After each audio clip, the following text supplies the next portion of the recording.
This is Dr. Ron's Words of Wisdom, words on leadership, goal setting, productivity, and a whole lot more.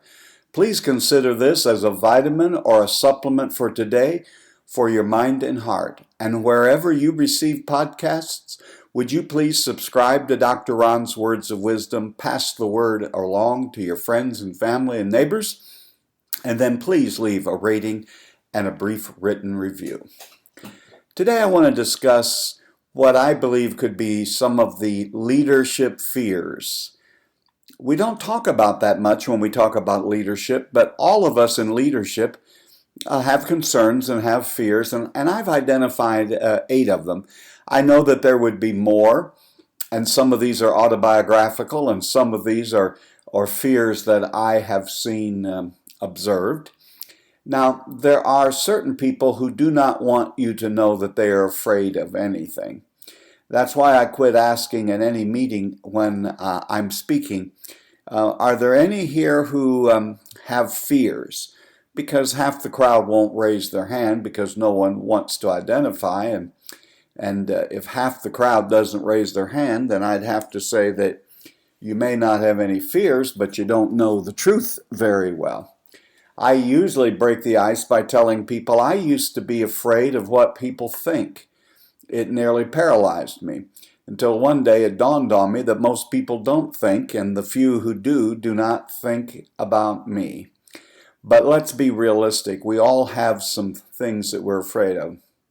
Now let's talk about in your positions of leadership. And again, if you're living by yourself, you're leading your own life, you're leading your family, you're leading maybe at your church or an organization you're involved with, and as well as regardless of what your responsibilities are at work, you have to lead yourself.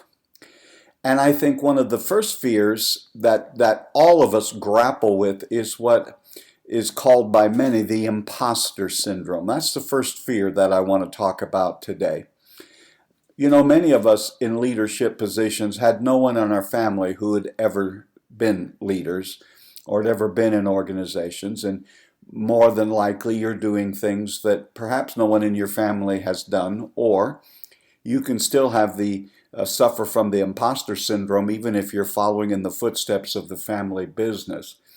But here's what happens. Your family and yourself have sort of viewed that this is about where you should be in life. We kind of put a lid on the kinds of jobs maybe we should have, how much money we should make, how much we should go out into different areas of life. And if you rise beyond what perhaps someone in your family or your colleagues or friends are doing, or perhaps even in a position that you never dreamed was possible, you begin to have some nagging doubts, and you begin to think, if they really knew who I was, and if they really knew my capabilities, I would never have been offered this position. Could we just stop the tape right there? And I want to have a heart-to-heart with you. You are today exactly where you need to be. You are where God, circumstances, your training, your preparation, and the opportunities have all intersected. You are not an imposter. You are where you are for many, many reasons. You are not a fake. You are the real thing. Put the fears out of your heart and mind. Even if you are the first person in your family or in your sphere of influence who has ever done what you are doing, you are genuinely, absolutely, completely where you need to be. Lift the lid of your expectations and bloom where you're planted and all the other cliches we can say. But you're not an imposter. You are created in the image of Almighty God, and you are exactly today where you need to be. You have been trained and equipped and positioned to make a difference. You're not an imposter. You're the real thing. So one of the real fears that leaders grapple with is, if people really knew my capabilities, if they really knew who I was, I wouldn't be in this position, is malarkey. You are exactly where you need to be. Another fear that I have seen grip the heart of some leaders is the fear of making a decision. There are some people who just really struggle, they really grapple with getting to the place where they can make a decision. Now, we've talked oftentimes on this podcast about ways that go into making decisions, of gathering the information, talking to the people who are going to be impacted or who are involved, thinking on it, thinking of the unintended consequences, thinking through the mechanism of implementing whatever the decisions are. But if you are in any position of deciding, including in your own life and in the life of your family, make no mistake, you are going to be called upon to make a decision. Let me help you today. Every decision will not be perfect. There'll be some decisions that after the fact you will realize, if I only would have had more information, I wished I would have gone another direction. I wish I would have decided differently. There's a couple of courses of action in that case. Very few decisions in life are irrevocable. There are some that are, but overwhelmingly most of them are not.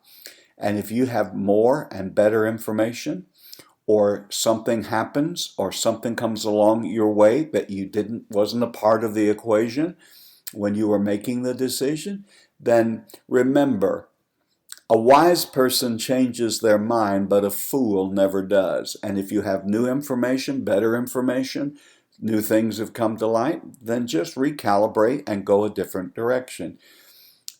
Decisions are like riding a bicycle. You just are going to have to fall down a few times. You're going to have to fall into the bushes a couple of times, but you just have to get back up on your decision bicycle and continue to pedal. As a leader at any level of life, you are going to be called upon to make decisions. You're going to have to get comfortable with it. The third thing that I have seen that causes fear in the hearts of some leaders is the fear of criticism. Here's a little exercise I do when I encounter someone who has an innate fear of being criticized. I say to them, have you ever criticized anyone yourself? And I said, no, let's not be giving the answer we think we need to give. Have you ever criticized a politician? Have you ever criticized someone running a restaurant or a business? Being alive is to run the risk of being criticized. Oftentimes there are people who have elevated it into almost a sport, but the fact is, anything that you do in life, there'll be someone to criticize. And whereas we get very thin-skinned about it at times, let's remember, more of us, all of us participate in criticizing. Criticism does not even particularly mean you are wrong. There are times you and I will be criticized, and the people criticizing us do not have all of the information. Now, this is going to be uncomfortable, but there are times when you and I will be criticized, and we deserve every bit of it. Listen, there are certain things that go with the territory. You have heard me say, if you're going to be a leader, you're going to have to become comfortable with being uncomfortable. And a part of that discomfort of leadership is you are wide open for criticism. Do your due diligence, do the best you can, consider all sides, but think for the best of the entity you're leading, and make the decisions, and you'll have to leave the results. Character is revealed over time. What people say about you today, they will be moved on tomorrow and next week to criticize someone else. If you allow criticism to paralyze you, you will never get anything done. There are some leaders, especially in the not-for-profit, the church area where I was, we all pretty much started out as solo people. We were the team. It was me, myself, and I. And then when we begin to build staff, we're not used to operating that way. We're not used to considering someone else. Oftentimes, we're not used to working in a team. I can remember some of the fits and starts in my own life when I began to add team members, and I had to now create a new way of operating. So for many folks, there is that fear of building a team, but you have to build the team. You have to continue to build the team.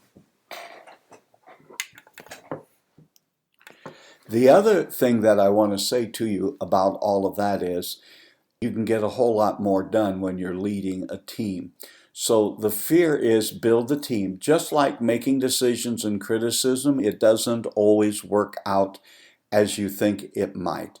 There are times when you discover that the person you have chosen is perhaps not the best fit for your team, and you'll wonder about it, and there are times when you just have to let it loose. But if you're going to be an effective leader and lead your organization well, you're going to have to spend ample time and resources and thought on building a team.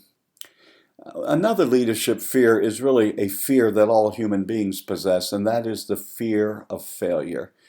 What if it doesn't work? What if I'm fired? What if I make a complete mess of everything? You will have those nagging voices, especially if you are at a level that you have never been before, nor anyone in your family or anyone that you know very well. There are those upper limit kind of blocks that you will come into that say, who are you and what do you think you're doing? Listen, anytime you make a decision, anytime that you're going to be involved in leadership, you always run the risk of things not working out. Failure is an event, it is not a person. And oftentimes the best lessons I have learned have been at times when people looking on might have said, well, that was a mess, that was a failure. But in that failure, there were the seeds of future movement and future progress. Everything is not going to go well 100% of the time. A failure or something going wrong does not define you. Nothing defines you if you make up your mind ahead of time that you're going to learn from it. One thing that not many leaders are fearful of, but I think they ought to be, and that is success. Oftentimes, if you have success early in your journey, then you begin to think you really know everything, and what you did in one place, you can come and replicate it in the new place, and you can almost become a prisoner of your past success, almost to the point that it slows you way, way down. Enjoy your successes, enjoy your victories. Again, just as in failure, look for the takeaways and the lessons that were there to be learned, but don't rest on your laurels. Don't get to the place where you think you've accomplished enough, you know enough that you can just sort of sit back comfortably and coast. So be fearful a little bit. I don't want to be saying frightened, but be aware that success can be your undoing more in many times than a failure can. Don't let it go to your head and seek constant improvement.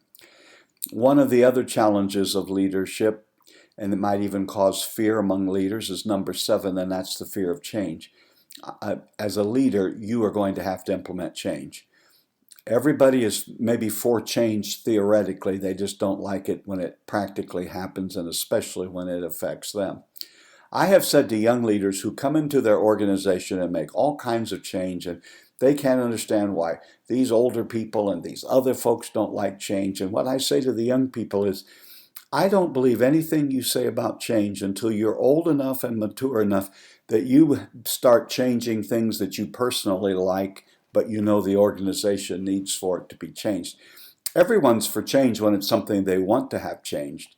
You'll find out what kind of a change agent leader you are when there are personal things that you prefer, they are your preferences, but you know for the betterment of the organization, you're going to have to make change. You're going to have to get comfortable with change. The other thing is that there are some leaders that are fearful, number 8, that they're going to lack the resources that are needed to move the organization where it needs to move. There will never be enough money to do everything that you want to do. But money doesn't drive the mission drives the mission. And if you have a vision and a mission, I have discovered that sooner or later the resources will follow. Do the right thing and the resources will come along. So leaders, don't be afraid of being an imposter. You are where you need to be. You are right now where you are supposed to be. Don't be afraid of making a decision. That's why you're there. Criticism goes with the territory. Build a good, strong team. Remember, you can learn some of your most significant lessons from failure. Don't become a prisoner of your past success that keeps you from continuing to be a constant learner. Realize that you may have to even change things that you personally really don't want to change, but you know that it's the best. And remember that vision and mission drive it, not the resources. You have been listening to Dr. Ron's Words of Wisdom, words on leadership, goal setting, productivity, and a whole lot more. I trust that today this has been like a vitamin or a supplement for your mind and heart. And again, wherever you listen to podcasts, would you please subscribe to Dr. Ron's Words of Wisdom and leave a brief written review and a rating. And remember, leader, push aside the fears. You're doing better than you think you are. And until next time, this is Dr. Ron saying, have a great and blessed day.